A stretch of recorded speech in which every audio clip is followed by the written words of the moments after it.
नमस्कार। पार्ट 17 में हमने किया मांग की कीमत लोच के माप की कुलवय विधि और प्रतिशत विधि। आज हम करेंगे मांग की कीमत लोच के माप की बिंदु विधि और साथ ही हम करेंगे मांग की लोच को प्रभावित करने वाले तत्व। तो शुरू करते हैं हम। मांग की कीमत लोच की ज्यामितीय या ग्राफिक या बिंदु विधि का वर्णन करो। अब ये विधि है क्या?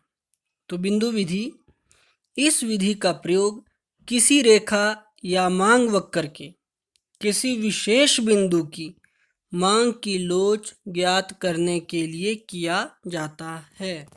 अब इसे हम यूं भी समझ सकते हैं, आपके पास यहाँ पर एक मांग वक्र या एक रेखा आप देख सकते हैं दी गई है।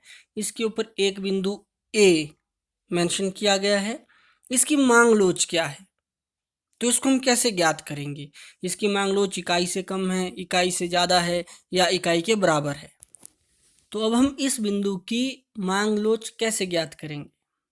तो आप लिखेंगे इस रेखा या मांग वक्र के किसी भी बिंदु की मांग की लोच ज्ञात करने के लिए उस बिंदु से रेखा के नीचे के हिस्से को उस बिंदु के ऊपर के हिस्से द्वारा भाग कर दिया जाता है।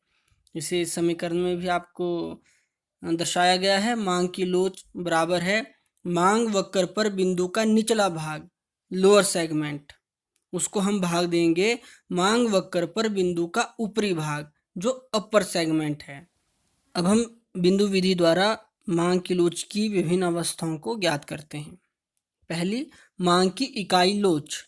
अब यहाँ पे डायग्राम आपके पास दिया गया है, उसको आप ध्यान से देखें और समझें। फर्स्ट, मांग की इकाई लोच।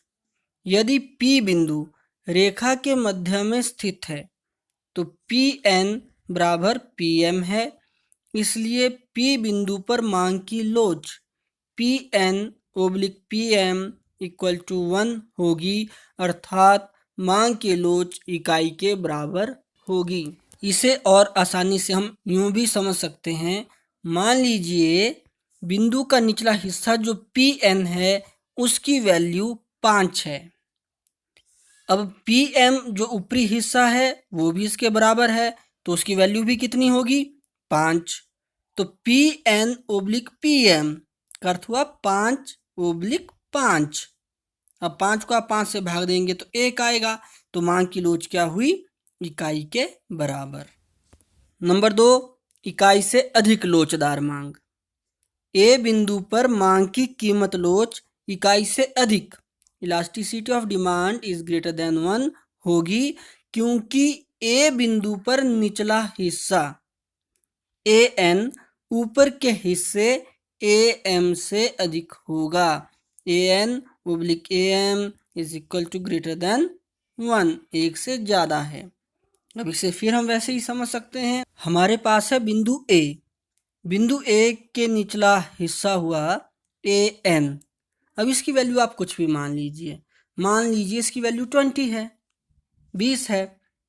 तो जो Am इसका ऊपरी हिस्सा है वो आप देखिए निचले हिस्से से कम है, अर्थात Am की वैल्यू 20 से कम होगी। अब आप चाहे 19 लें, चाहे 18 लें, चाहे आप 15 लें, चाहे आप 10 वैल्यू इसकी लें।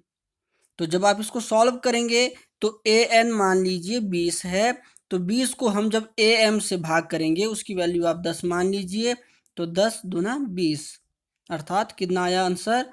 2, इकाई से अधिक लोचदार मांग। और नंबर 3 है इकाई से कम लोचदार मांग। बी बिंदु पर मांग की कीमत लोच इकाई से कम, elasticity of demand is less than 1 होगी, क्योंकि बी बिंदु पर निचला हिस्सा Bn ऊपर के हिस्से Bm से कम, Bn/Bm इज लेस देन 1 इकाई से कम होगा। अब दोबारा वैल्यू पुट कर सकते हैं। Bn जो निचला हिस्सा है उसको आप 10 मान लीजिए, और जो ऊपरी हिस्सा Bm है वो ज़्यादा है तो आप उसको 20 मान लीजिए, 11 भी मान सकते हैं, कोई दिक्कत नहीं। तो Bn जो 10 है और Bm जो 20 है, जब आप 10 को 20 से भाग देंगे तो आपके पास आंसर 1 से कम आता है, 0.5। तो आपकी बिंदु विधि के द्वारा जो मांग की लोच है वो इकाई से कम है। तो इस तरह मांग की कीमत लोच की बिंदु विधि भी हमने कर ली। अब ये जो हमारे पास 3 विधियां हैं, कुलवय विधि, प्रतिशत विधि और बिंदु विधि, इनमें से कोई ना कोई क्वेश्चन आपको पेपर में लगभग आता ही है। तो आपने इनको ध्यान से करना है।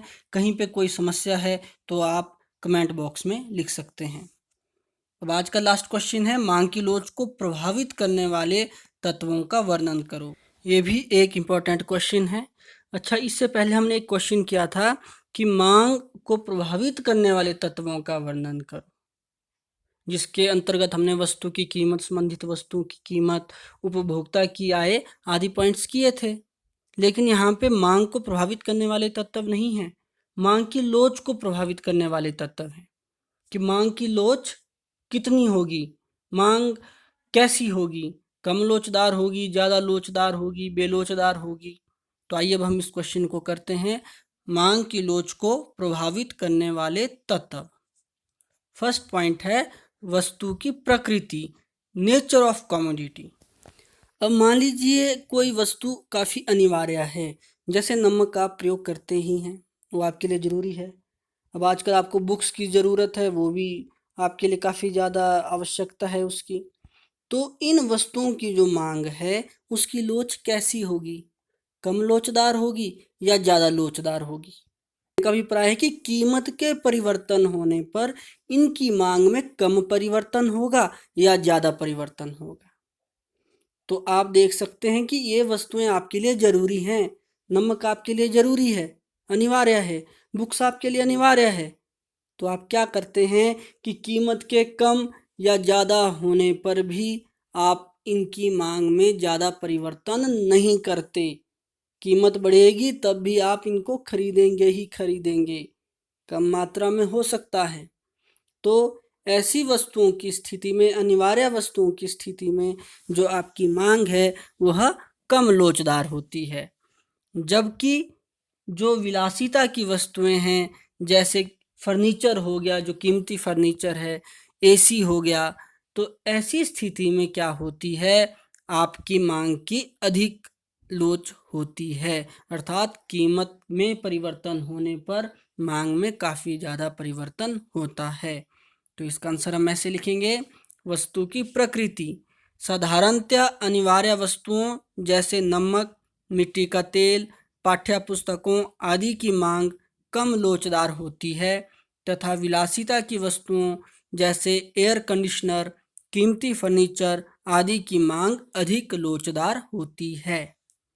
नेक्स्ट पॉइंट है संबंधित वस्तुएं, रिलेटेड गुड्स। संबंधित वस्तुएं पहले कर चुके हैं, स्थानापन्न वस्तुएं और पूरक वस्तुएं। तो स्थानापन्न वस्तुएं जैसे चाय और कॉफ़ी हो गई, तो इनकी जो मांग है वो अधिक लोचदार होती है। अब चाय की कीमत यदि ज़्यादा बढ़ गई तो आप देख सकते हैं कि कॉफ़ी की कीमत कम है चाय की तुलना में। तो कॉफ़ी की कीमत कम लगने पर या होने पर आप उसकी ज़्यादा मांग करते हो, तो लोच क्या है, ज़्यादा है।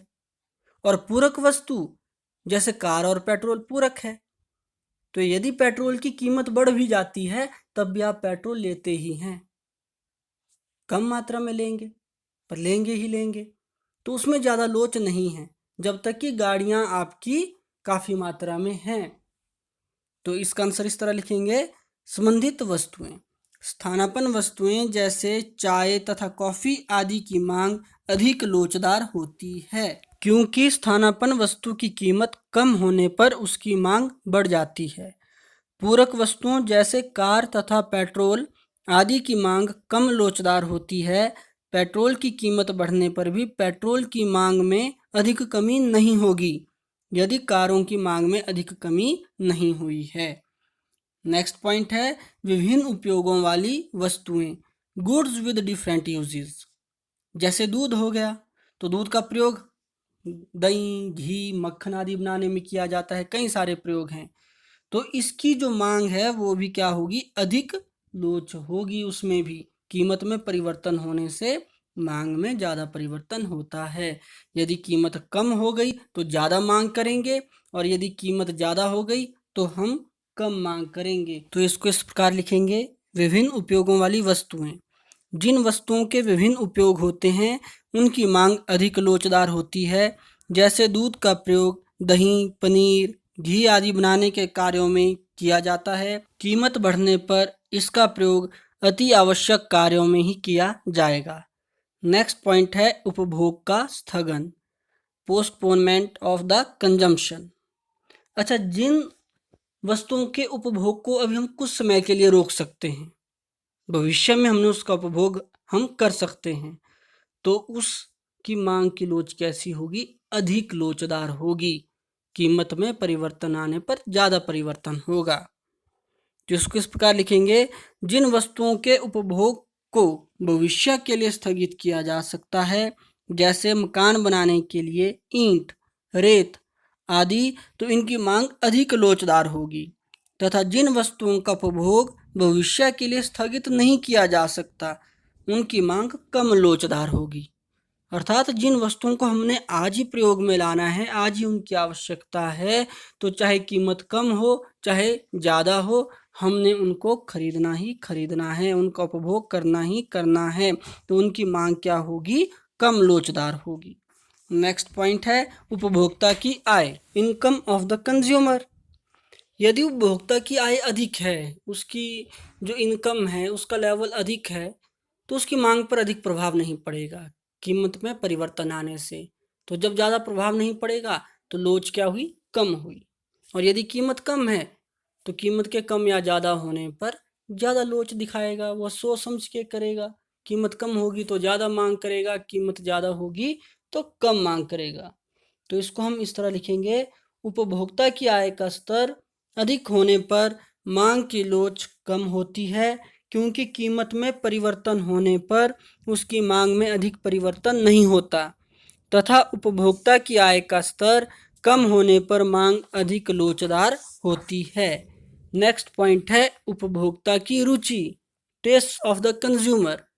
अब जिन वस्तुओं में उपभोक्ता की रुचि है, वो चाहे महंगी क्यों ना हो, मांग वो करेगा ही करेगा, तो वो भी क्या हुई? कम लोचदार हुई। कीमत में परिवर्तन होने से मांग पर कोई फर्क नहीं पड़ता। तो इसको इस तरह लिखेंगे, जिन वस्तुओं में उपभोक्ता की रुचि अधिक होती है उनकी मांग कम लोचदार होती है, तथा जिनमें कम रुचि होती है उनकी मांग अधिक लोचदार होती है। लास्ट पॉइंट, समय अवधि, टाइम पीरियड। अब समय अवधि कम है, अल्पकाल है, शॉर्ट टाइम है, तो आप अपनी डिमांड को रोक नहीं सकते, वो आपको करना ही पड़ेगी, चाहे कीमत ज़्यादा क्यों ना हो। तो कम लोच है, और जितना समय आपको मिलेगा उतनी ज़्यादा लोच होगी, अर्थात कीमत के परिवर्तन होने पर मांग में भी परिवर्तन होगा। तो इस पॉइंट को इस तरह लिखेंगे, अल्पकाल में किसी वस्तु की मांग प्रायः कम लोचदार होती है तथा दीर्घकाल में अपेक्षाकृत अधिक लोचदार। इसका कारण यह है कि दीर्घकाल में उपभोक्ता अपनी आदत में परिवर्तन कर सकता है, लेकिन अल्पकाल में नहीं। तो ये थे मांग की लोच को प्रभावित करने वाले तत्व। इन्हीं दोनों क्वेश्चंस के साथ हमारा ये चैप्टर मांग की कीमत लोच भी यहीं पर समाप्त होता है। अगर कहीं पर किसी क्वेश्चन में कोई प्रॉब्लम आई हो तो कमेंट बॉक्स में आप ज़रूर लिखें। फिर मिलते हैं नए चैप्टर और नए क्वेश्चंस के साथ, तब तक बाय।